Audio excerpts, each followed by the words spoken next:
అండి నమస్తే. పసిపిల్లలకి జలుబు చేసినప్పుడు తల్లులకు చాలా తలనొప్పిగా ఉంటుంది.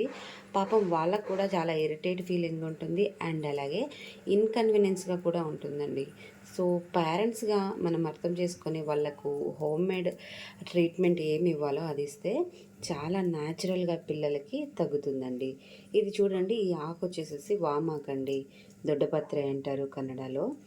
దీన్ని మనము కప్పరిల్లాకు అని కూడా పిలుస్తూ ఉంటాము. సో పిల్లల ఏజ్ని బట్టి ఇప్పుడు మా పాపకి 2 ఇయర్స్ అండి.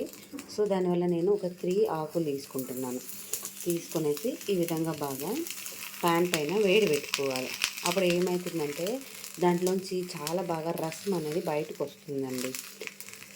ఈ రెమెడీ అనేది చాలా ఎఫెక్టివ్గా వర్క్ అవుతుంది. లోపల కఫము, గుర్ర అనడము, అలాగే ముక్కు నుంచి కారడము, ఇట్లాంటివన్నీ కూడా చాలా ఎఫెక్టివ్గా తగ్గుతుందండి.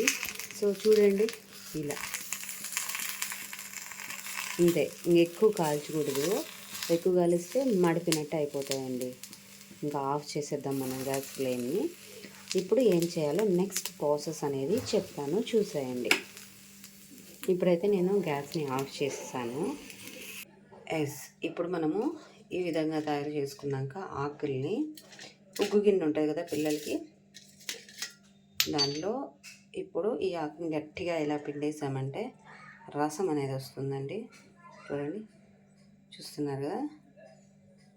సో ఇలా పిల్లలకి ఎప్పుడు కూడా న్యాచురల్ రెమెడీస్ని ఉపయోగించుకోవాలండి.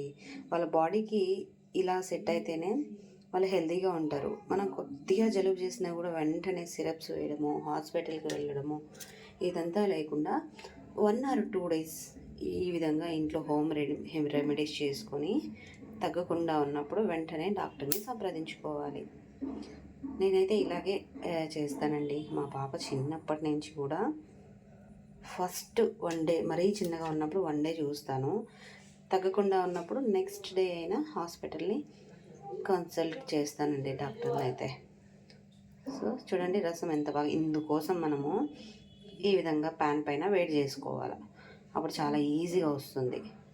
పిల్లలకి జలుబు చేస్తే రాత్రి నిద్రపోరు, వాళ్ళకి స్టమక్ పెయిన్గా ఉంటుంది, చాలా ఇరిటేట్గా ఉంటారండి.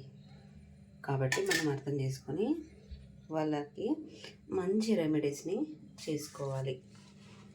ఇంట్లో ఒక్కరుగా ఉన్నప్పుడు ఎలాంటి రెమెడీ చేయాలి అని తెలియని వాళ్ళకైతే ఈ రెమెడీ చాలా బాగా వర్క్ అవుతుంది.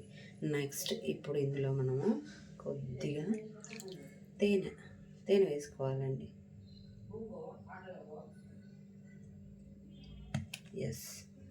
చూసారు కదా. ఇప్పుడు దీన్ని మనం పాపకు తాపించాలి. చూపిస్తాను అది కూడా, నేను ఎలా తాపించాలి ఏంటి అనేది కూడా.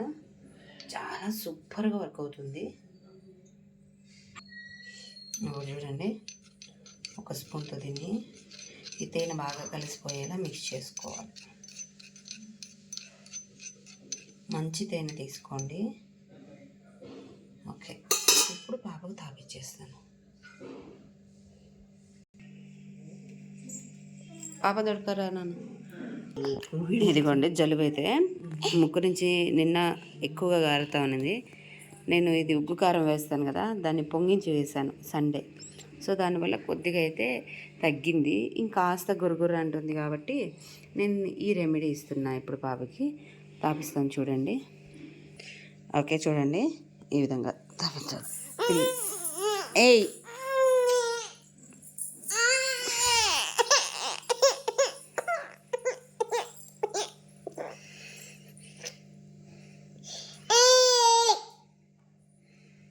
ఏయ్ బాయ్ అంతే.